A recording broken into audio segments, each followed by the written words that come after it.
दर्शकवृन्द नमस्कार। Public 4K को daily talk show the भ्यूमा यहाँलाई हार्दिक स्वागत छ। म रघुनाथ वाग्ले। दर्शकवृन्द, आज भाद्र 15 गते आज पुस्तकालय दिवस। आज हामी पुस्तकका बारेमा, पुस्तकालयका बारेमा र पठन संस्कृतिका बारेमा संवाद गर्दैछौँ र संवादका निम्ति आज हामीसँग हुनुहुन्छ र्यान्डम रिडर सोसाइटी पोखराका अध्यक्ष रुपिन्द्र प्रभावी जोशी। पछिल्लो समयमा र्यान्डम रिडर्सका विभिन्न गतिविधिहरू पाठकलाई लेखकसँग जोड्ने र लेखकलाई पाठकसँग जोड्नेमा केन्द्रित छ। यद्यपि यो फिल्ममा पनि र आर्टमा पनि केही छलफल अन्तर्क्रियाहरू भएका छन्। आज हामी पुस्तकमा केन्द्रित रहेर संवाद गर्दै गर्दा र्यान्डम रिडर्स सोसाइटीलाई यस अर्थ छानियो कि र्यान्डम रिडर्स 2067 सालमा स्थापना भइसके पछाडि एकजना पाठकलाई आफूले पढेको पुस्तकका बारेमा उक्त पुस्तकको लेखकसँग नै भेटेर अन्तर्क्रिया गर्ने र केही प्रश्न र जिज्ञासा राख्ने जो इच्छा हुन्छ त्यो इच्छा पूरा गर्ने काम र्यान्डम रिडर्सले गर्यो र केही पाठकहरूलाई उक्त पुस्तकका बारेमा बुझिसके पछाडि पुस्तकालयसम्म पुगेर पुस्तक छनौट गरेर पढेर र पठनको आनन्द लिने एउटा कल्चर इस्ट्याब्लिसमेन्टमा यो र्यान्डम रिडर्सको भूमिका केही न केही छ। यद्यपि र्यान्डम रिडर्सको स्थापना भन्दा पछाडि पोखरामा कतिवटा लाइब्रेरी स्थापना भए अथवा केही लाइब्रेरी विस्थापित भए भन्ने खालका विषयहरू पनि छन्। ती विषयमा पनि संवाद त गर्नेछौँ, तर पुस्तकालय प्रतिको चासो, पुस्तक प्रतिको चासो बढाउनेमै र्यान्डम रिडर्सका विभिन्न गतिविधिहरू केन्द्रित भएको देखिने भएका कारणले गर्दा आज पुस्तकालय दिवसको अवसरमा हामी र्यान्डम रिडर सोसाइटी पोखराका अध्यक्ष रुपिन्द्र प्रभावी जोशीसँग जोडिँदैछौँ। नमस्ते, स्वागत छ तपाईँलाई।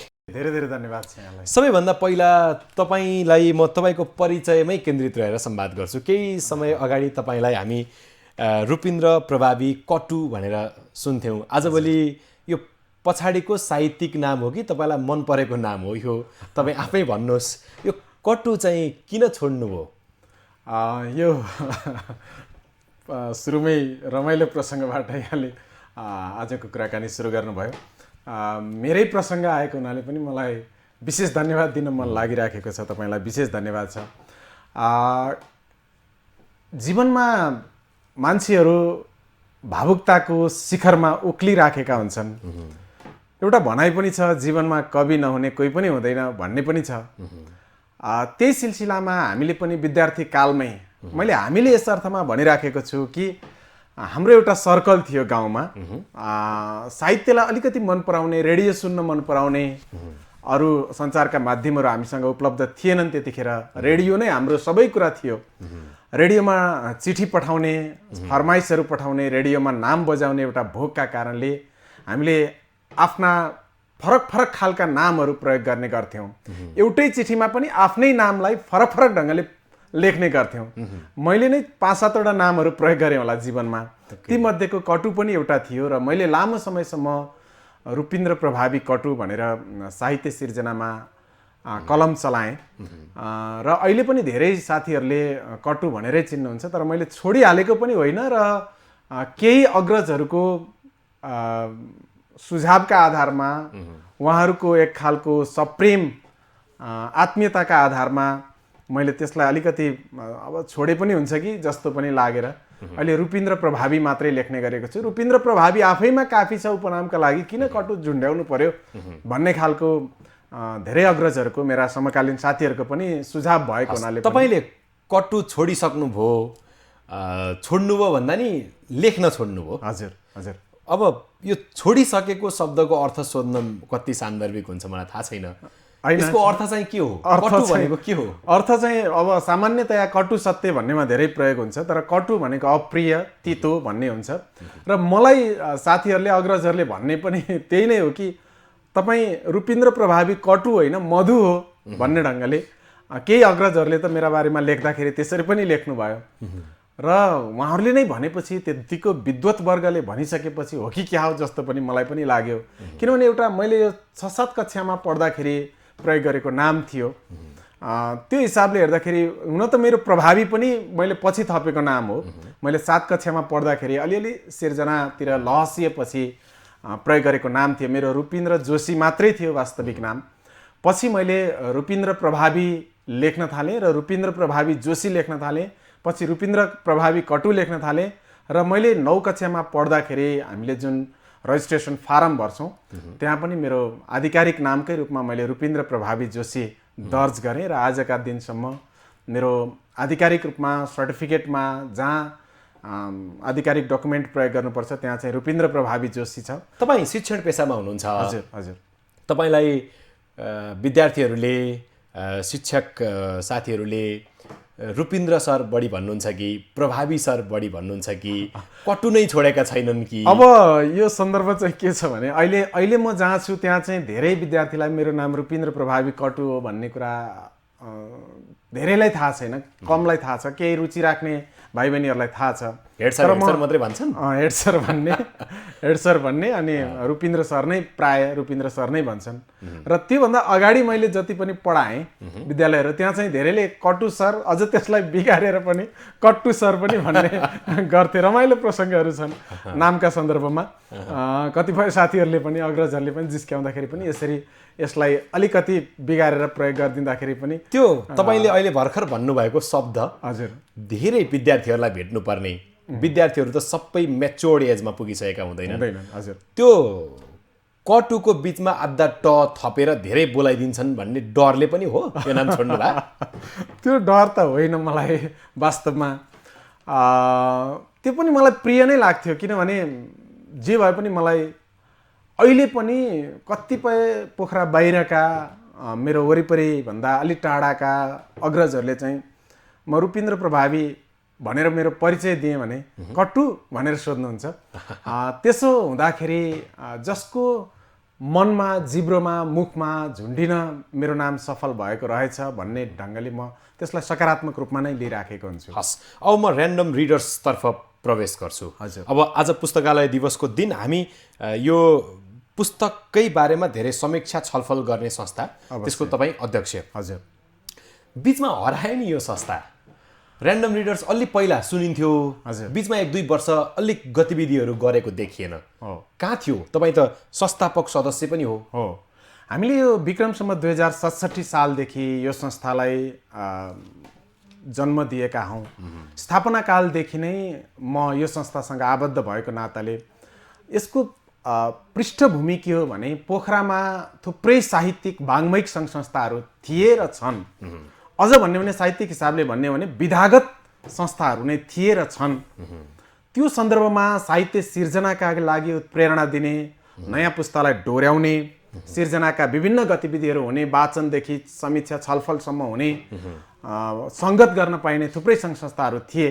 तर ती सङ्घ संस्थाहरूको प्रेरणाले, उत्प्रेरणाले गरिएका सिर्जनामाथि छलफल गर्ने, ठ्याक्कै बहस गर्ने वा पठन संस्कृतिका सन्दर्भमा लेखनका लागि अध्ययन कति आवश्यक छ भन्ने सन्दर्भमा चाहिँ छलफल गर्ने संस्था हामीसँग थिएन।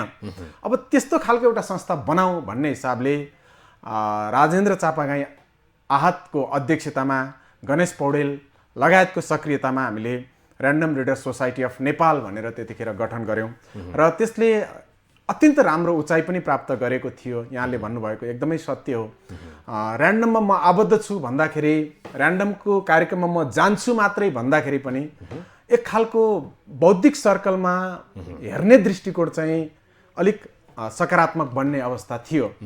र 2076 साल पछाडि नेपालमा जुन कोरोनाको सङ्क्रमण भयो, नेपालमा मात्रै नभनौँ विश्वमै कोरोनाको महामारी फैलियो, त्यसपछि हाम्रा गतिविधिहरू सुस्ताएका हुन् र हामीले एउटा निष्कर्ष के निकाल्यौँ भने यो सुस्ताएको अवस्थालाई चाहिँ हामीले शक्ति सञ्चय गरेको अवस्थासँग जोडेका छौँ र त्यो बिचमा झन्डै 3-4 वर्षसम्म गरिएको शक्ति सञ्चयलाई अब प्रयोग गर्ने बेला आएको छ भन्ने हिसाबले हाम्रा अग्रज अध्यक्षज्यूहरूले पनि हामीलाई आशीर्वाद दिनुभएको छ, त्यो ढङ्गले शुभकामना दिनुभएको छ।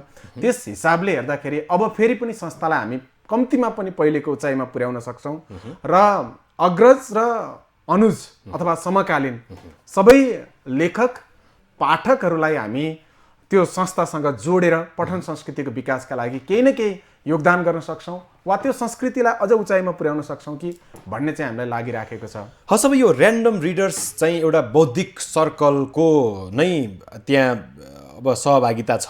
हजुर। अब तपाईँहरू सबैजना नै त्यहाँ मेरा अग्रज नै हुनुहुन्थ्यो। अब तपाईँसँग अहिले टेलिभिजनमा संवाद गरिरहेछु, कुनै समयमा म तपाईँका रेडियो कार्यक्रमहरू सुनेर निकै लालायित हुने गर्थेँ। धन्यवाद। अब तपाईँका लेख रचना पनि म धेरै नै फलो गर्छु, तपाईँलाई नै फलो गर्छु। तर तपाईँ संस्थामा भए पछाडि संस्थाप्रति सञ्चारकर्मीले सोध्नुपर्ने प्रश्नहरू म राख्दैछु, ऱ्यान्डम रिडर्सलाई उच्च सम्मान गर्दै, त्यहाँ आबद्ध सबै अग्रजहरूलाई उच्च सम्मान गर्दै। तपाईँहरू चाहिँ ऱ्यान्डम रिडर्समा पुस्तकमाथि छलफल गराउनका निम्ति सधैँ काठमाडौँका लेखकहरू मात्रै किन बोलाउनुहुन्छ?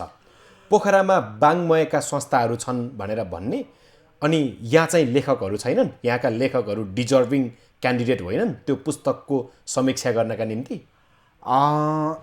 यो आरोप चाहिँ हामीलाई हिजोदेखि नै आइराखेको आरोप हो। काठमाडौँ केन्द्रित भयो, पोखरा काठमाडौँभन्दा बाहिरको मफसलको कथित एउटा मफसलको संस्था भएर फेरि मफसललाई नै हेला गर्यो भन्ने खालको आरोप चाहिँ हामीलाई आएको छ। तर सत्य त्यो होइन। सत्य के हो भने हामीले पोखराका लेखकहरूको पनि गरेका छौँ र पोखरा बाहेक काठमाडौँ बाहेकका लेखकहरूलाई पनि हामीले बोलाएका छौँ। विराटनगरका, कैलालीका, बुटवलका अथवा लमजुङका, वा अझ हाम्रो पहिला के परम्परा पनि थियो भने किताबको परिचर्चा सँगसँगै जो अलिकति छायामा परेका जस्ता छन् तर प्रतिभाशाली लेखक हुन् भन्ने हाम्रो संस्थाको दृष्टिकोण थियो। त्यो अवस्थामा हामीले स्रष्टा परिचय समेत जोड्ने गर्थ्यौँ। करिब 5-7 मिनटको समयलाई हामीले स्रष्टा परिचय भनेर छुट्टै एउटा भनौँ न एउटा श्रृङ्खला चलाइराखेका थियौँ। त्यसले पनि स्रष्टालाई उकास्नका लागि हामी काठमाडौँ केन्द्रित हुने वा कुनै ठाउँ विशेष केन्द्रित हुने भन्ने कुरै हुँदैन। अब पोखराका सबै संस्थाहरू, पोखराबाट सुरु भएका विचारहरूको हामीले बहस गरेका छौँ। शून्यवादको बहस हामीले गरेका छौँ जो सरूभक्तले अगाडि बढाउनु भएको थियो। यहाँका तीर्थ श्रेष्ठको, रमेश श्रेष्ठका कविताहरूमाथि हामीले चर्चा गरेका छौँ र यहाँका अरू विषयहरूमा पनि हामीले यही पोखराका विभिन्न संस्थाहरू मार्फत सांस्कृतिक रूपमा अगाडि बढिराखेका व्यक्तित्वहरूलाई ल्याएर पनि कुराकानी गरेका छौँ। हामीले बुद्ध एन्ड हिज धम्म भन्ने किताबमा गर्दाखेरि यहीँका बुद्ध धर्म सम्बन्धी, बुद्ध दर्शन सम्बन्धी ज्ञाताहरूलाई ल्याएर पनि कुराकानी गरेका छौँ र अधिकांश त परिचर्चाकारहरू त पोखराका नै हुन्छन्। हस्, अब ऱ्यान्डम रिडर्स भन्ने अनि फेरि महिनाको अन्तिम शनिबार मात्रै भन्ने ऱ्यान्डम पढिदियो हुँदैन? अब यो पनि सान्दर्भिक प्रश्न चाहिँ हो। तर एउटा संस्थालाई व्यवस्थित रूपमा अगाडि लैजानका लागि कुनै एउटा समय चाहिँ तोक्नु पर्दो रहेछ। त्यसो भन्ने हो भने फेरि 8 बजे नै किन भन्ने, 8 बजे भनेर 10 बजे सुरु गरे नि होला भन्ने पनि आउला। त्यसो हुनाले कार्यक्रमलाई व्यवस्थित बनाउनका लागि हामीले अन्तिम शनिबारलाई तोकेका हौँ। फेरि अर्को कुरा के हो, कस्तो प्याराडक्स जस्तो के व्यवस्थित ऱ्यान्डम होइन, हाम्रो अध्ययन चाहिँ ऱ्यान्डम हो, कार्यक्रम ऱ्यान्डम होइन कि कार्यक्रम त व्यवस्थित नै हुन्छ हाम्रो। ऱ्यान्डम रिडर्सले किताबमाथि मात्रै छलफल गर्छ कि फिल्ममाथि पनि, आर्टमाथि पनि? मैले अघि हजुरलाई मैले जानकारी गराएँ कि हामीले शून्यवादी दर्शनमाथि चर्चा गरेका छौँ। पागल बस्तीमाथि होइन कि शून्यवादमा हो। हामीले वाद, विचार, विषय वा पुस्तकमाथि हामी बहस गर्छौँ। हामीले सोझो रूपमा भन्दाखेरि कुनै पनि पुस्तक वा विषयमाथि हामी बहस गर्न सक्छौँ। हामीले फिल्मको पनि गरेका छौँ, आर्टको पनि हामीले गरेका छौँ पोखरामा। यस अगाडि नै गरिसकेका छौँ। यसभन्दा अगाडि नै हामीले 79औं श्रृङ्खलासम्म यो कार्यक्रम सम्पन्न गरिसकेका छौँ र आगामी श्रृङ्खला यहाँलाई अघि मैले जानकारी गराइहाल्छु। अघि हजुरले काठमाडौँका लेखक मात्रै किन भनिराख्नु भएको थियो नि, हामी यसपटक नै यही महिना यो समिति आए पछाडि, भनौँ न मेरो नेतृत्वको टिम आए पछाडिको पहिलो कार्यक्रम नै हामी आगामी भदौ 30 गते गर्दैछौँ र त्यसमा काठमाडौँका लेखक होइन, हामी कर्णालीका लेखक डाक्टर नवराज केसीलाई निम्त्याउँदैछौँ। शून्यको मूल्यसँग। हजुर, शून्यको मूल्य भन्ने उहाँको जुन कृति हो, लोकप्रिय कृति छ, त्यो कृतिमाथि हामी परिचर्चा गर्दैछौँ। हस्, अब यो 2067 सालमा ऱ्यान्डम रिडर्सको स्थापना भयो होइन? अब स्थापना भए पछाडि यसो त्यो 67 साल पछाडिको पोखराको पठन संस्कृतिलाई हेर्दै जाने हो भने अब केही पुस्तकालयहरू बन्द भएको देखियो। अब गोर्खापत्र बाजेको पसल नै बन्द भयो। होइन यो संवादमा मलाई गोर्खापत्र बाजे भनेर भन्नै मन लाग्यो किनकि कति पठन संस्कृतिहरू त त्यहाँबाट सुरुवात भए भनेर भन्दा पनि हुन्छ हामीले पनि र्यान्डम रिडर्सको स्थापना भए पछाडि त पठन संस्कृति त बढ्न पर्ने ठाउँमा त झन् घटेको पो देखियो त यो चाहिँ र्यान्डम रिडर्स स्थापना भएको कारणले त्यो भन्न खोजे पठन संस्कृति घटेको त्यो भन्न खोजे होइन तर हामीले स्थापना भएका कारणले गर्दा बढ्नु पर्ने त हो नि र्यान्डम रिडर्स स्थापना भएका कारणले गर्दा पठन संस्कृति घट्यो भन्न खोजे त होइन तर स्थापना भएका कारणले गर्दा पठन संस्कृति बढ्न त पर्ने हो पठन संस्कृति बढेको थियो रघुजी यहाँलाई म स्मरण गराउँ हामीले 67 सालमा जुन यो संस्था चलायौँ स्थापना गरेर अगाडि बढ्यो यो संस्थाको गतिविधि केही कम हुनुभन्दा अगाडिसम्म पनि पठन संस्कृति राम्रो थियो पोखराको सन्दर्भमा मात्रै होइन कि नेपालकै सन्दर्भमा हाम्रो त्यतिखेर हामी केही पुस्तक व्यवसायीहरूसँग पनि प्रत्यक्ष सम्पर्कमा रहने गर्थ्यौँ हाम्रो कार्यक्रमको चर्चा भएपछि त्यो किताबको बिक्री बढेको छ कि छैन भन्ने कुरा हामी केही अनौपचारिक सर्वेक्षण पनि गर्ने गर्थ्यौँ र त्यहाँ उपस्थित हुने पाठक बौद्धिक वर्गको कुरा सुन्दा पनि र्यान्डम रिडर सोसाइटीले सार्वजनिक गरेको सूचनाकै आधारमा किताब खोजेर अथवा ती विषयवस्तुमाथि खोज अनुसन्धान गरेर त्यसमाथि जानकारी राखेर आउने पाठकहरू प्रशस्त हुन्थे हामीसँग अब पनि हुन्छन् फेरि त्यो त्यसकारण हामी दावाका साथ के भन्छौँ भने र्यान्डम रिडर सोसाइटीका कारणले पनि केही हदसम्म कारणले मात्रै होइन कारणले पनि केही हदसम्म पठन संस्कृति वृद्धि भएको चाहिँ हो तर लेखक र असल पाठक भएका छन् यो बिन्दुमा एउटा प्रश्न जन्मियो यति बेला नै जस्तो पोखराको पुस्तकालय भत्काइयो केही समाचार पनि आए होइन पोखराको पुस्तकालयमा महानगरको डोजर चल्यो भन्ने खालका विषयहरू पनि आए केही सञ्चारकर्मीहरूले त्यस विषयमा समाचार लेख्नुभयो तर र्यान्डम रिडर्सको त एउटा ब्यानर पनि देखिएन त हो त्यहाँ हजुर तपाईँहरू त्यो पुस्तकालयका निम्ति बोल्नुपर्ने अथवा त्यसका निम्ति केही धारणा राख्नुपर्ने आवश्यकता ठान्नु भएन होइन यो खासमा के हो भने अब हुन त स्थानीय सरकारको आफ्नो कुनै सोच भएर नै होला अर्को ठाउँमा स्थापना भइराखेको छ अहिले त्यो पोखरा सार्वजनिक पुस्तकालय विकासको चरणमा पनि छ थप त्यसभन्दा व्यवस्थित गर्छु भन्ने कुरालाई हामीले विरोध गर्ने कुरा पनि हुँदैन अर्को कुरा विरोध गर्नका लागि त्यतिखेर हामी संस्थागत रूपमा अलिकति सक्रियता भन्दा बाहिर थियौँ अघि मैले भने शक्ति सञ्चयको अवस्थामा थियौँ विरोधै गर्नुपर्ने अवस्था नहुन पनि सक्छ होइन भन्ने नै विश्लेषण गर्ने अवस्थामा हामी थिएनौँ त्यतिखेर विरोध किन गर्नु भएन भन्ने प्रश्न होइन क्या जे गर्नुपर्ने थियो त्यो चाहिँ किन गर्नु भएन भनेको र्यान्डम रिडर्सको केही न केही त भूमिका हुन्थ्यो होला नि त ल यो पुस्तकालय हाम्रो होइन सारिएको हो मिसकन्सेप्सन नहोस्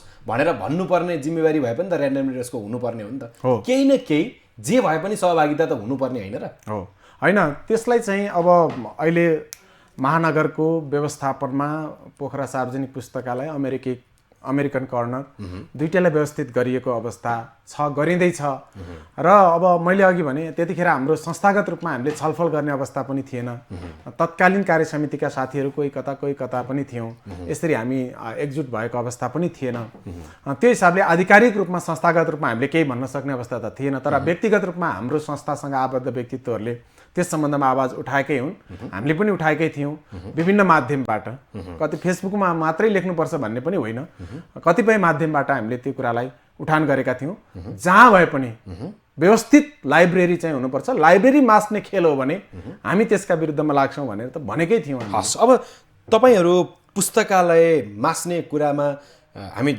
विरोध गर्छौँ भनेर तपाईँ यति मजाले लाग्यौँ भनेर भन्नुभयो तर र्यान्डम रिडर्सकै कार्यक्रम एउटा किताब पसलमा हुन्छ पुस्तकालयमा किन हुँदैन खास पुस्तकालय चाहिँ कार्यक्रम गर्ने स्थल चाहिँ होइन पुस्तकालय शान्त ढङ्गले एकले अर्कोलाई डिस्टर्ब नहुने गरेर पढ्न पाउनु पर्ने ठाउँ हो त्यो त्यहाँ जुनसुकै खालका तपाईँ लाइब्रेरी अलिकति व्यवस्थित लाइब्रेरीमा हेर्नुभयो भने त्यहाँ पिन ड्रप साइलेन्ट हुन्छ होइन मौन पठन हुन्छ त्यहाँ सस्वर वाचन गरेर पढ्न पनि पाइँदैन हिँड्दा पनि बोल्दा पनि सासले बोल्नुपर्ने अवस्था हुन्छ त्यसकारण त्यो पढ्ने वातावरण नै त्यहाँ हुनुपर्छ अब लाइब्रेरी फेरि कस्तो हुन्छ भने तपाईँको लाइब्रेरीमा कार्यक्रम गर्ने भन्ने कुरा चाहिँ त्यहाँ हलको अवस्था के हुन्छ होइन त्यहाँ कार्यक्रम गर्ने अरू प्राविधिक कुराहरूको अवस्था के हुन्छ हामीले खोज्नुपर्ने हुन्छ र अर्को कुरा हामीले अहिले जहाँ कार्यक्रम गरिराखेका छौँ अहिले धेरै चरणहरू पार गरेर यहाँ आइपुगेका हौँ। हिजो हामीले प्रतिभा माविको हलबाट यो संस्था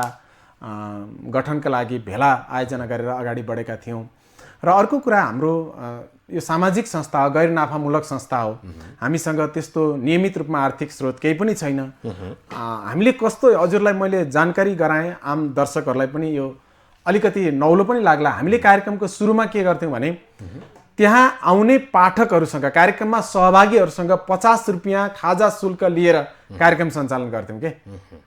आफूले खाएको खाजाको पैसा आफै तिर्नुहुन्थ्यो र त्यो अवस्थामा पनि पाठकहरूको भिडभाड हुन्थ्यो, पाठकहरूको आकर्षण थियो। पैसा तिरेर त्यहाँ किताबका बारेमा गरिएको बहस सुन्न मानिसहरू आउने गर्थे। अब पोखरा महानगरपालिकाले लाइब्रेरी अब स्थानान्तरण गर्दैछ हैन। अब बन्ने लाइब्रेरीको नयाँ ठाउँमा चाहिँ यस्ता खालका पुस्तकका बारेमा छलफल गर्ने, अन्तर्क्रिया गर्ने एउटा छुट्टै खालको हल निर्माण गर्ने खालको महानगरमा माग गर्न पनि सक्छ होला नि र्यान्डम रिडर्सले। अवश्य हामी गर्नु भएको छ त्यो सोचमा पनि छौँ। अब महानगरकै मातहतमा नेपाल के अरे प्रज्ञा प्रतिष्ठान, पोखरा प्रज्ञा प्रतिष्ठान पनि छ। गण्डकी प्रदेश सरकारको मातहतमा गण्डकी प्रज्ञा प्रतिष्ठान छ। यी संस्था र हाम्रो संस्थाको उद्देश्य भनेको समान छ, करिब करिब भनौँ न। अब उनीहरूको अलि बढी व्यापक हुने भयो, तर हाम्रो संस्थासँग ती संस्थाहरूले राखेका सपनाहरू, देखेका सपनाहरूको केही अंश मिल्छ।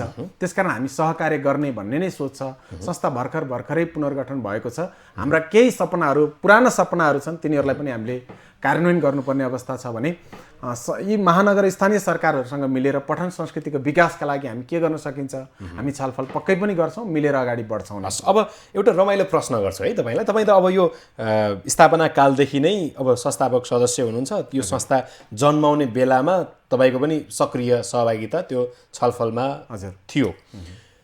सबैजसो कार्यक्रममा तपाईँको अपवाद बाहेक सबैजसो र्यान्डम रिडर्सका कार्यक्रमहरूमा तपाईँ सहभागी हुनुहुन्छ। अवश्य।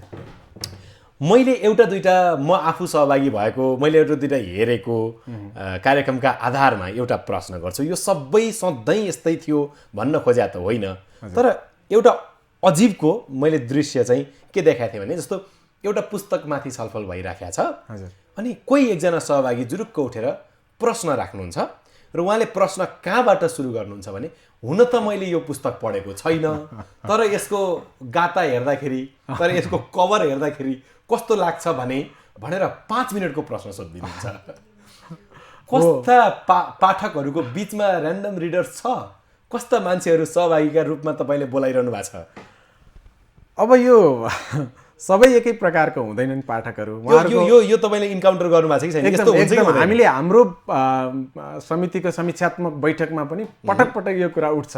आज फलानुले टिप्पणी गर्दाखेरि, प्रश्न गर्दाखेरि यहाँबाट सुरु गर्नुभयो, किताबै नपढिकन किताबको कभर हेरेर धेरै विश्लेषण गरिदिनु भयो भन्ने खालको समय, मूल रूपमा बहुमूल्य समय धेरै किल गर्नुभयो भन्ने चाहिँ हाम्रो बहस छलफल चाहिँ भइरहेको छ। त्यस्ता पाठकहरूलाई हामीले केही मात्रामा निरुत्साहन गर्ने प्रयास पनि गरेका छौँ। पाठक हुन्, पाठक त हुन्, तर भावी पाठक रहेछन् क्या तिनीहरू। अर्को दिन चाहिँ मैले बोलेको कुरा कतिपय पाठकले के भन्नुभएको छ भने त्यहाँ बोलेको र मैले त्यहाँ गरेको विश्लेषण र किताब पढिसकेपछिको उहाँहरूको विश्लेषण चाहिँ फरक रहेछ भनेर आफैले भन्नुभएको पनि उदाहरण हामीसँग छ क्या। भनेको कम्तीमा त्यसलाई सकारात्मक रूपमा लिने हो भने त्यहाँ बोलेकै कारणले उहाँले बाध्यताले त्यो किताब फेरि भोलि गएर पढ्नुहुन्छ के, लेखकको जवाफ सुनेर। एक हिसाबले हेर्ने भने एउटा यो हाम्रो कार्यक्रमको सौन्दर्य पनि हो। प्रस्तुति भइरहँदाखेरि लेखकसँग दोहोरो संवाद गर्न पाउनु एउटा पाठकको लागि ठुलो कुरा त हुँदै हो। सँगसँगै नपढिकन पनि कतिपय विश्लेषकले अर्को प्रश्नकर्ताले राखेको प्रश्नका आधारमा पनि र परिचर्चाकारले प्रस्तुत गरेका प्रस्तुतिका आधारमा पनि पाठकले प्रश्न राख्न एक खालको त्यहाँबाट पाउनुपर्ने गुदी कतिले नपढिकन पनि प्राप्त गर्न सक्ने। हामीले के भनेका छौँ भने हाम्रो नारा नै के छ भने पढौँ र ज्ञान बाँडौँ। एउटाले पढेको कुरा चाहिँ सेयर गर्दाखेरि पनि धेरै कुरा सिक्न सकिन्छ। तर यो प्रवृत्तिलाई चाहिँ हामी न्यूनीकरण गर्ने अहिलेको सोचमा पनि छौँ। यो पहिलो कार्यक्रममा पनि अब अर्को एउटा प्रश्न पनि, यो त सहभागी कुरा रह्यो, कहिलेकाहीँ त कार्य समितिकै सदस्यहरूले त्यो पुस्तक नपढेको जस्तो पनि देखिन्छ होइन? कतिपय सन्दर्भमा त्यो पनि हुनसक्छ। अब यो तपाईँहरूले चाहिँ यही 30 गते, भदौ 30 गते चाहिँ डाक्टर नवराज केसीको शून्यको मूल्यमाथि छलफल गर्दै हुनुहुन्छ हजुर हैन तपाईले पढ्नुभयो पढे हामीले त यस्तो छ हाम्रो कार्य समितिले नपढिकन हाम्रो यो जुन पुस्तक छनौट समिति छ पुस्तक छनौट समितिले नपढिकन त यो किताब हामी सिफारिस नै गर्दैनौँ र यो किताब हामी चर्चाको विषय नै बनाउँदैनौँ। ऱ्यान्डम रिडर्सका पदाधिकारीहरूसँगको भएको लेखकको सम्बन्धका आधारमा पुस्तक छनौट हुन्छ कि हुँदैन? कतिपय सन्दर्भमा त्यो आरोप हामीलाई छ, तर त्यो अत्यन्तै न्यून हुन्छ। किनभने किन सम्बन्ध हुनुपर्ने किन जरुरी छ भने हामी किताबमा के लेखक को हो भन्ने भन्दा किताबमा के लेखिएको छ, किताबको विषयवस्तु के छ भन्ने कुरालाई पहिलो प्राथमिकता त दिन्छौँ नै। सँगसँगै पाठकहरूसँग लेखकलाई प्रत्यक्ष साक्षात्कार गराउने पनि हाम्रो एउटा अभियान हो। त्यो हिसाबले लेखकसँग हामीले सम्पर्क गर्न सकिएन, लेखक हाम्रो पहुँचभन्दा बाहिर छ भने चाहिँ हामी उहाँहरूलाई ल्याउन सक्दैनौँ। त्यसकारण पनि कतिपय लेखकहरू एकदमै राम्रो लेख भए पनि कहिलेकाहीँ हाम्रो चर्चाको विषय नबन्न पनि सक्छ, कहिलेकाहीँ औसत हुँदा पनि हुन पनि सक्छ फेरि, किनभने विषयवस्तुले अवस्थाले पनि त्यसलाई डोर्याउँछ। शून्यको मूल्यलाई अहिले छनौट गर्नुभएको छ। हजुर, हुन त यो पुस्तक छनौट समितिलाई गर्ने प्रश्न होला, यो पुस्तक किन छनौट गर्नुभएको? अब यसका आधारहरू भनेको पहिलो कुरा चाहिँ पुस्तक राम्रो हुनुपर्छ। राम्रो भन्ने आधार के हो भन्नु होला फेरि तपाईँले। अधिकांश पाठकले मन पराएको र हाम्रो टिम भनेको पुस्तक छनौट समितिले जोसँग परामर्श गर्छ, आम पाठक पनि हुनसक्छ, कार्य समितिका पदाधिकारी वा हाम्रा सल्लाहकारहरू अग्रजहरू जो कोही पनि, र पोखरामा अथवा पोखरा वा पोखरा बाहिर जो अलि बढी पठनमा रुचि राख्छ, पढाइमा रुचि राख्छ, पढेर उसले विश्लेषण कम्तीमा पनि केही पढिसकेपछि केही आफ्नो धारणा व्यक्त गर्छ, त्यो किताबको गहिराइमा विषयवस्तुको गहिराइमा पुग्न सक्ने पाठकहरूले गरेको सिफारिसका आधारमा पनि हामी छनौट गर्छौँ। र त्यो संस्थाले, हाम्रो संस्थाले जुन एउटा विज्ञ टोली, हामी त्यसलाई विज्ञ टोली भन्छौँ, खास गरी हाम्रो पुस्तक छनौट समितिले आएका सिफारिसहरूमध्ये उत्कृष्ट किताबलाई सिफारिस गर्छ। र कतिपय अवस्थामा त हामीले के पनि गरेका छौँ भने 3 महिनासम्मको किताब एकैचोटि छनौट गरिदिने पनि गरेका छौँ। यो महिना मात्रै होइन, आगामी 2 महिना, थप 2 महिनाको पनि हामीले त्यसरी पनि अभ्यास गरेका थियौँ। किनभने कतिपय अवस्थामा चाहिँ लगातार राम्रा किताबहरू, मान्छेले रुचाएका किताबहरू एकैचोटि आइदिने, हाम्रा विशेष गरी पोखरेली पाठकहरूले मन पराएका किताबहरू एकैचोटि आइदिने, त्यो अवस्थामा हामीले क्रमशः लाइनमा राखेको पनि अवस्था छ। हस्, अब तपाईँ आफै पनि शिक्षण पेसामा हुनुहुन्छ। हजुर, सबै शिक्षकहरूलाई सम्मान गर्दै एउटा प्रश्न गर्छु। शिक्षकहरू पनि गजबका पाठक हुन सक्छन्, हुनुपर्छ, तर शिक्षक बिहानदेखि बेलुकासम्म शिक्षण पेसामा लाग्यो भने एउटा शिक्षण पेसा उभिएर गर्नुपर्ने, धेरै कराउनु पर्ने, त्यो अलिकति बढी थाक्ने पेसा पनि हो, अलि बढी थकित पनि बनाउँछ। र अर्को कुरा चाहिँ अब यो विभिन्न सङ्घ संस्थामा पढाउँदै हिँड्ने कामले झन् त्योभन्दा बढी यात्रा पनि गर्नुपर्ने हिसाबले झन् बढी थकित पनि बनाउँछ, र धेरैजसो शिक्षकहरू व्यस्त नै भएको पनि देखिन्छ। अब ऱ्यान्डम रिडर्सका अहिले कार्य समिति सदस्यहरू सबैको नाम भन्दा पनि राम्रै होला जस्तो लाग्यो मलाई यो अन्तर्वार्तामा। अब अध्यक्ष रूपेन्द्र प्रभावी जोशी, तपाईँ आफू शिक्षक। हजुर। उपाध्यक्ष अनुप मणि अधिकारी शिक्षक। अब अर्का उपाध्यक्ष गौरी तमु शिक्षक। सचिव प्रकाश अधिकारी, नेपाल प्रकाश अधिकारी शिक्षक। सहसचिव दीपक पराजुली अधिवक्ता, र उहाँ पनि शिक्षण पेसामा हुनुहुन्छ। मैले तपाईँको अन्तर्वार्ता गर्ने भनेपछि यसो अलिअलि बुझाएको थिएँ, उहाँ पनि शिक्षक। हजुर, भन्न मिल्यो नि? मिल्यो। कोषाध्यक्ष ध्रुव केसी शिक्षक। ऱ्यान्डम रिडर्स क्लब कि टिचर्स क्लब? अब यो शिक्षक भनेको चाहिँ हरेक कुराको एक प्रकारको अगुवा हो। समाजलाई सुशिक्षित नबनाएसम्म, शिक्षाको विकास नभएसम्म तपाईँले गर्नुभएका जुनसुकै भौतिक विकासको पनि कुनै काम छैन। मेरो दृष्टिकोण त्यस्तो लाग्छ मलाई। त्यसकारण अब यो पेसा त तपाईँ पत्रकारिता गर्नुहुन्छ तर पढ्नुहुन्छ होइन, अरू पनि गर्नुहुन्छ, तर पेसा आफ्नो ठाउँमा छ। यो पेसा होइन, यो पेसागत काम होइन, यो कमाउने ठाउँ होइन। यहाँ चाहिँ आफूले जानेको, आफूले प्राप्त गरेको ज्ञान बाँड्ने हो। हाम्रो काम जहाँबाट शैक्षिक संस्थाबाट होस् वा यस्ता सामाजिक सङ्घ संस्थाहरू मार्फत नै किन नहोस्, हाम्रो काम भनेको समाजलाई सुशिक्षित बनाउने, समाजलाई अलिकति मार्गदर्शन गर्ने, जाने बुझेसम्म र नयाँ पुस्तालाई पठन संस्कृतितिर जीवन बुझाउने, जीवन र जगत बुझाउने बाटोमा हामी छौँ। त्यसकारण फुर्सद कसैलाई पनि छैन सर। हामी अघि हजुरले भन्नुभयो जस्तो बिहानदेखि बेलुकासँग व्यस्त हुने शिक्षक मात्रै होइन, फुर्सदिलो मान्छेलाई पनि फुर्सदै कटाउनलाई फुर्सद छैन के। त्यसकारण फुर्सद कसैलाई पनि छैन यहाँ। त्यो जोसँग मतलब कुनै पनि काम गर्दैन त्यो मान्छे सबभन्दा बढी व्यस्त छ यो दुनियाँमा। र संसारमा जसले प्रगति गरेको छ, जसले यो समाजलाई योगदान गरेको छ, त्यो मान्छे सबभन्दा बढी व्यस्त छ। व्यस्त मान्छेले नै समाजलाई अग्रगति दिने हो। शिक्षकले पुस्तक पढ्न भ्याउँछन्? भ्याउनुपर्छ, पढ्नुपर्छ। तर विडम्बना यहाँले भन्नुभयो जस्तो हाम्रा अधिकांश शिक्षकहरू पढाइमा भन्दा अन्त बढी हाम्रो ध्यान भइराखेको अवस्था छ। यो चाहिँ मैले पनि देखेको छु। मेरै विद्यालयमा पनि मैले हाम्रा साथीहरूलाई पुस्तक बरो गरेर लैजानुहोस् भनेर लाइब्रेरी सकी नसकी हामीले लाइब्रेरी म्यानेज गरेका छौँ। र हामीले पटक पटक त्यहाँ हाम्रो लाइब्रेरी हेर्ने टिचरलाई, हुन त सामुदायिक विद्यालयहरूको कुरा गर्दाखेरि विद्यालयहरूमा हुनुपर्ने विद्यालयमा हो, तर जति हुनुपर्ने हो त्यति व्यवस्थित पुस्तकालय बनाउन सकेका छैनौँ, पुस्तकालय प्रमुखको व्यवस्थापन गर्न सकेका छैनौँ। अब इतिहास हेर्ने हो भने पुस्तकालयकै लागि भनेर बजेट छुट्याएको अत्यन्त न्यून घटना छ नेपालमा। बजेटमा ठ्याक्कै पुस्तकालयको लागि 1-2टा घटना मात्रै रहेछन् मैले पनि यसो अध्ययन गर्दै जाँदाखेरि। तर अहिले पुस्तकालय भनेर नेपाल सरकारले पनि एउटा पालिकामा 1-2टा अब त्यसको क्षेत्र हेरेर पुस्तकालयको म्यानेज चाहिँ गरेको छ। त्यसले पनि केही न केही भएको छ, केही नहुनुभन्दा भएको छ। तर व्यवस्थित ढङ्गले हामीले पठन संस्कृतिलाई सरकारी स्तरबाट वा अरू स्रोतका हिसाबले व्यवस्थापन गर्न सकेको अवस्था छैन। र म यहीँबाट पनि के आग्रह गर्छु भने सबैभन्दा बढी पढ्नुपर्ने वर्ग हामी हौँ। पढाउने कुरा त पढ्नुपर्छ नै, पढ्नुहुन्छ पनि त्यो कुरा, तर पढाउने कुरासँग मात्रै हामी घोत्लिएर पुग्दैन। हाम्रा केटाकेटी, हाम्रा आजका विद्यार्थीहरू हामीभन्दा धेरै अगाडि भइसके। त्यो ई लाइब्रेरीको युजबाट होस् वा भौतिक लाइब्रेरीको युजबाट होस्, भाइ बहिनीहरू धेरै अगाडि गइसकेका छन्। उनीहरूसँग टिक्नका लागि, उनीहरूका सामु हामी टिक्नका लागि पनि र बिक्नका लागि पनि अध्ययन चाहिँ अत्यन्त आवश्यक छ। जसले अध्ययन गर्छ त्योसँग धेरै ज्ञान हुन्छ, आफूसँग भएको कुरा प्रस्तुत गर्न सक्छ, आफूसँग भएको नलेजलाई अलि विस्तार गर्न सक्छ। त्यसकारण पनि हामी वर्ग, हामी शिक्षक वर्ग, अहिले मैले शिक्षक भएर भन्दाखेरि शिक्षक वर्गले झन् धेरै पढ्नुपर्छ। अब यो बिस्तारै विकास चाहिँ होला।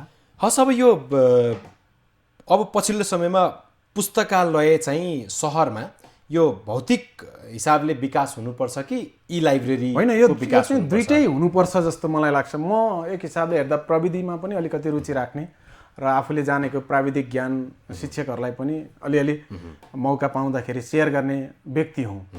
तर मलाई जति पुस्तक सुमसुम्याउँदै थुक लाएर पल्टाउँदै किताब पढ्दा मजा आउँछ त्यति मजा चाहिँ त्यहाँ आउँदैन। तर अर्को महत्त्वपूर्ण कुरा के हो भने हामी सबै किताब थुक लाएर पल्टाएर मात्रै पढ्नु पनि सम्भव छैन आजको दिनमा। त्यस कारणले ज्ञानको दायरा अत्यन्त फराकिलो भयो, स्रोतको दायरा पनि फराकिलो भयो। त्यसकारण यी लाइब्रेरीमा पनि जानुपर्छ र सँगसँगै हामीले यो अहिले जुन हाम्रो परम्परागत पुस्तकालय छ त्यसलाई व्यवस्थित गरेर पनि लैजानुपर्छ। र त्यसकारण पनि कतिपय ठाउँमा लाइब्रेरीहरू दुइटै एकै ठाउँमा राख्ने परम्परा पनि भित्रिएको देखिन्छ। यी लाइब्रेरी र भौतिक लाइब्रेरी दुवै प्रकारको लाइब्रेरीलाई प्रयोग गर्ने अवस्था पनि देखिन्छ। यसलाई सँगसँगै लैजानुपर्छ भन्ने चाहिँ मलाई लाग्छ। अब यो सहरहरूमा पुस्तकालयहरूको सङ्ख्या अहिले जे जति प्र्याक्टिसमा छ, हामी जे जति देखिरहेछौँ, यो एडिक्वेट हो कि होइन, यो एनफ हो कि होइन? पुस्तकालयको सङ्ख्या बढ्नुपर्छ कि पुस्तकालयहरूमा पुस्तकको सङ्ख्या बढ्नुपर्छ? दुइटै हो। जम्मा नेपालमा अहिले सामुदायिक स्तरमा हेर्ने हो भने झन्डै 1000 भन्दा अलिअलि बढिरहेछ पुस्तकालयहरू। 1000 पुस्तकालय भनेको त कति नहो र, होइन? एउटै पोखरा सहरमा मात्रै सार्वजनिक पुस्तकालय एउटा छ, होइन? यस्ता पुस्तकालयहरू 8-10वटा हुनुपर्ने हो, 10-15वटा हुनुपर्ने हो। अहिले हामीले मुक्तक मञ्च मार्फत पनि एउटा पुस्तकालय व्यवस्थापन गरेका छौँ, हामीले लेक साइडमा चलाइराखेका छौँ। तर त्यो पुस्तकालय स्थापना गर्नका लागि मुक्तक मञ्चका पदाधिकारी भाइ बहिनीहरूले जुन दुःख गर्नुभएको छ, म यतिखेर सम्झिराखेको छु कि कति पापड बेल्नुपर्छ त्यो पुस्तकालय स्थापनाका लागि। अब अर्को कुरा अघि मैले अलिकति सरकारले अलिकति भए पनि हेरेको छ भन्ने कुरा गरेँ, बजेट व्यवस्थापन नगरेको कुरा त मैले इङ्गित गरि नै हालेँ। त्यो व्यवस्थापन भइसकेपछि त्यो एकचोटि स्थापना गरेर वान टाइम इन्भेस्टमेन्ट मात्रै गरेर पुस्तकालय टिक्दैन कि। अपडेट गर्नका लागि त्योसँग हामीसँग कुनै पनि बजेट छैन होइन। आजसम्म आएको किताब त्यहाँ राखियो ल मानौ, भोलि आउँछ त्योभन्दा राम्रो, पर्सि आउँछ, अर्को दिन राम्रो आउँछ, त्यसलाई अपडेट गर्नका लागि र समयानुकूल त्यसलाई प्राविधिक रूपमा विकास गर्नका लागि हामीसँग त्यस्तो स्रोत नभएको अवस्था छ। त्यसकारण पुस्तकालय त्यो समाज कति शिक्षित छ, समाज कति अगाडि बढ्ने सम्भावना छ भन्ने कुरा बुझ्नको लागि चाहिँ त्यो सहरमा, त्यो गाउँमा पुस्तकालयको अवस्था कस्तो छ, पुस्तकालयको विकास कस्तो छ, स्थापना कस्तो छ भन्ने कुरालाई हेर्नुपर्छ कि। मैले त एउटा सन्दर्भ यहाँ थोरै जोडिहालेँ।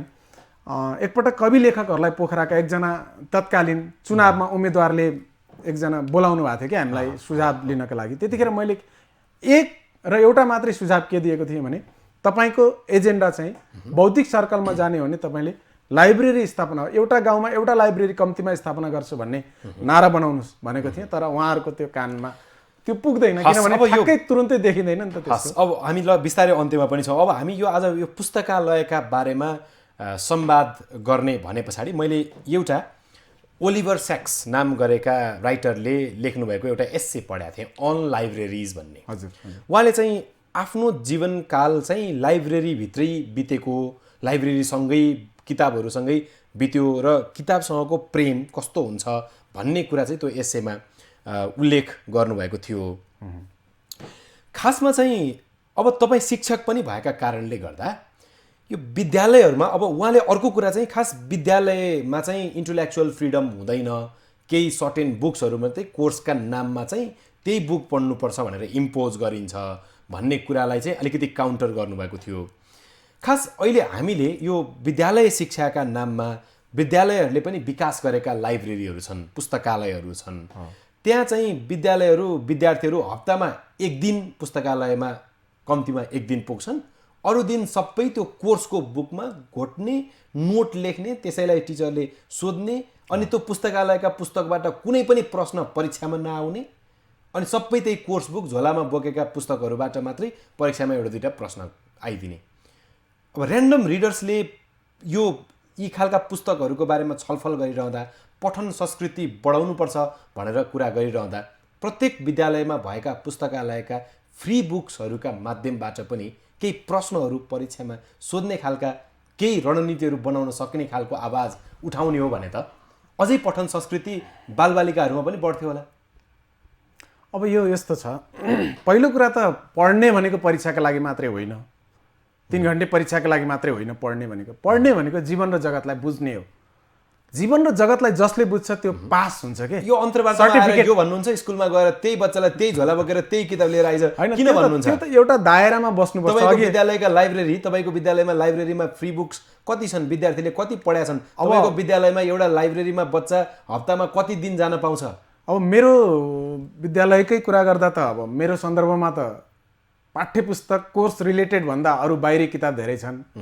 यो सन्दर्भ हजुरले भन्नुभएपछि मैले सम्झेँ। मैले त्यो सरकारी अनुदानमा त्यो लाइब्रेरी स्थापना गरेको म भएपछि मलाई त्यतिखेर के भयो भने साहित्यिक किताब ल्याएर चाहिँ तपाईँ लाइब्रेरीको बिल फर्स्युट गर्न आउने भनेर स्थानीय तहको एकाउन्टेन्टले मसँग ठुलो चाहिँ बहस गर्नुभएको थियो। ओहो, मैले त्यो भोगेको छु के। मलाई एक्चुअली परिचय गराइदिनुस् है। होइन, म हजुरलाई अनौपचारिक रूपमा म चिनाउने छु। तर मैले यतिखेर हजुरले भन्नुभएपछि सम्झेँ कि त्यो परिस्थिति छ क्या आज पनि। मैले चाहिँ ठुलै बहस गरेँ, तपाईँ कहिलेसम्म यो चाहिँ दायरामा, उहाँ फेरि पढे लेखेकै मान्छे हो के, अधिकृतमा नाम निकालेर आएको मान्छे हो। उहाँको धारणा के रहेछ भने पुस्तकालय भनेपछि र स्कुलको लाइब्रेरी भनेपछि कोर्स रिलेटेड बुक मात्रै ल्याउनुपर्छ। मैले लिस्ट लगेँ, त्यहाँ हामीले किनेको किताबको सूची लगेपछि साहित्यिक किताब ल्याएर तपाईँको रुचि भयो भनेर हुन्छ। उहाँले मलाई साहित्यकार भनेर पनि चिन्ने, त्यो हिसाबले उहाँ म माथि खनिनु भएको थियो। तर उहाँसँग मैले बहस गरेँ र पछि म त्यो अध्यक्षज्यूसम्म, त्यहाँको गाउँपालिका प्रमुखज्यूसम्म पनि पुगेँ र शिक्षा प्रमुखसँग पनि पुगेपछि मेरो बिल त पास भयो, तर मलाई त्यो घटना पनि छ। त्यसकारण यहाँ धेरै कुराहरूले धेरै फ्याक्टरहरूले काम सरकारले गर्छ। नै यो लाइब्रेरीमा त्यस्ता खालका साहित्य विद्यालयीय लाइब्रेरी भनेपछि उहाँहरूको धारणा, सरकारी धारणा भनौँ यसलाई, सरकारी धारणा नै के छ भने उहाँहरूले एउटा फ्रेम बनाउनु भएको छ। हुन त उहाँहरूलाई पनि केही बाध्यता होलान्, नीतिगत कुराहरू होलान्, तर त्यो नीति निर्माण गर्दाखेरि नै यी कुराहरूलाई अलिकति फराकिलो ढङ्गले निर्माण गर्नुपर्छ। अब त्यसमा हामीले आफ्नो आफ्नो ठाउँबाट आवाज त उठाएकै छौँ, तर परिस्थिति त्यो पनि छ। हस् रुबिन्द्र सर, अब हामी अन्तर्वार्ताको अन्त्यमा छौँ। तपाईँसँग मैले अन्तर्वार्ता गरेर एउटा पनि तपाईँको सिर्जना दर्शकलाई सुनाउन पाइनँ भने त यो अन्तर्वार्ता पूर्ण भयो नै भन्नुहुन्न होला दर्शकहरूले। तपाईँहरूले पुस्तकका पाठकहरूलाई जति इज्जत गर्नुहुन्छ त्यति नै हामी हाम्रा दर्शकहरूलाई पनि गर्नु पर्यो। फेरि तपाईँ त सञ्चारकर्मी पनि हो, त्यो भएको कारणले गर्दा एउटा सानो सिर्जना तपाईँको अहिले सुनाउन कम्फर्टेबल हुने खालको। हुन्छ, म एउटा गजल यहाँहरूका माझमा प्रस्तुत गर्छु। मलाई तिम्रो नजिक नजिक, मलाई तिम्रो नजिक नजिक मात्रै सर्न मन लाग्छ।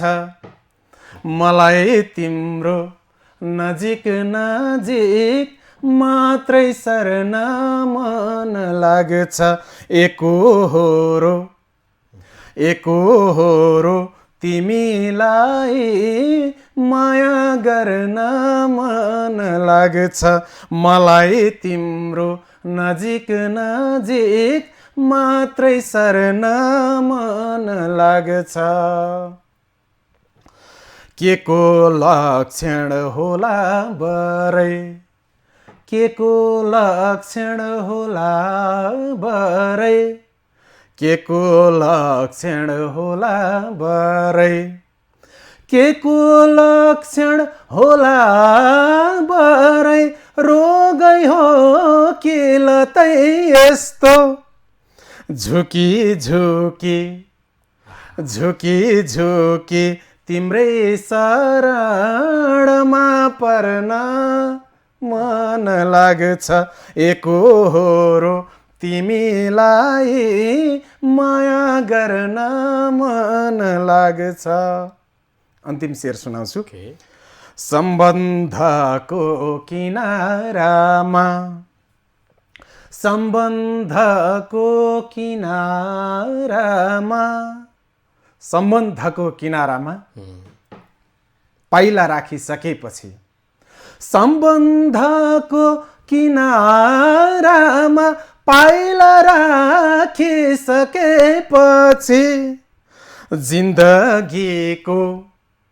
जिन्दगीको जङ्घार सँगै तर्न मन लाग्छ। मलाई तिम्रो नजिक नजिक मात्रै सर्न मन लाग्छ।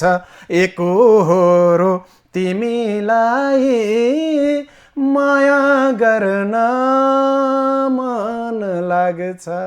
धन्यवाद। धेरै धेरै धन्यवाद। एकोहोरो तिमीलाई माया गर्न मन लाग्छ। कहिले लेख्नु भएको गजल हो यो? यो लेखेको धेरै भएको छैन, 5-7 महिना अगाडि लेखेको होला। समय सम्वादका लागि तपाईँलाई धेरै धेरै धन्यवाद। हस्, यहाँलाई पनि धेरै धेरै धन्यवाद। मेरो नेतृत्वमा भएको अहिलेको यो संस्था ऱ्यान्डम रिडर्स सोसाइटी र केही हदसम्म मेरो साहित्यिक कुरा पनि गर्ने जुन मौका दिनुभयो, यहाँलाई म धेरै धेरै धन्यवाद ज्ञापन गर्छु। र आदरणीय दर्शकहरूलाई पनि म विशेष धन्यवाद ज्ञापन गर्दछु। कुनै प्रतिक्रिया छन्, हामीले गरेका कुराकानीमा तपाईँको धारणा केही छ भने पनि हामीलाई सुझाव दिनका लागि पनि म विशेष अनुरोध गर्छु। र खास गरी ऱ्यान्डम रिडर्स सोसाइटी कसरी अगाडि बढोस् भन्ने तपाईँ चाहनुहुन्छ, तपाईँहरूको सधैँ सकारात्मक प्रतिक्रियाको अपेक्षा गर्दछौँ। र अन्तिम शनिबार आएपछि तपाईँले सम्झिनुहोला कि ऱ्यान्डम रिडर्समा कुनै एउटा विषय वा पुस्तकमाथि बौद्धिक बहस गर्छौँ, बौद्धिक खुराक त्यहाँ पाइन्छ भन्ने हिसाबले तपाईँले समय मिलाउनुहुन्छ भन्ने अपेक्षा पनि म गर्छु। यहाँलाई फेरि पनि धेरै धेरै धन्यवाद। आदरणीय दर्शकवृन्द, यो थियो संवाद ऱ्यान्डम रिडर्स सोसाइटीका अध्यक्ष रूपेन्द्र प्रभावी जोशीसँगको। उहाँसँग हामीले पछिल्लो समयमा यो ऱ्यान्डम रिडर्सका विभिन्न गतिविधिहरू र पछिल्लो समयमा समाजमा देखिरहेको यो पठन संस्कृतिको यसलाई अहिलेको अवस्था भनौँ, यसलाई अभाव पनि नभनौँ, यसमा यो पूर्णता पनि नभनौँ, यो अहिलेको अवस्था छ त्यसमा केन्द्रित रहेर संवाद गऱ्यौँ। भाद्र 15 गते राष्ट्रिय पुस्तकालय दिवसको सन्दर्भ पनि रह्यो। यस्तै खालका परिस्थिति र अवस्थितिमा सम्बन्धित पात्रसँग हामीले यो दैनिक प्रसारण हुने टक सो द भ्यूमा संवाद गर्ने गर्दछौँ। आजको द भ्यू सकियो। म रघुनाथ वाग्ले लगायत सम्पूर्ण टिमलाई बिदा दिनुहोस्। तपाईँ पब्लिक 4K हेर्दै गर्नुहोस्। नमस्कार। 10 नेपाली कम्पनीका उत्पादन अत्यन्त सहुलियत दरमा अब एउटै छानामुनि। पोखरा फुटवेयर बिजनेस सेन्टर, सिर्जना चोक, पोखरा। पोखरा महानगरपालिका वडा नम्बर 8 को कार्यालय भन्दा 100 मिटर तल। सम्पर्क नम्बर 98 241 511 85।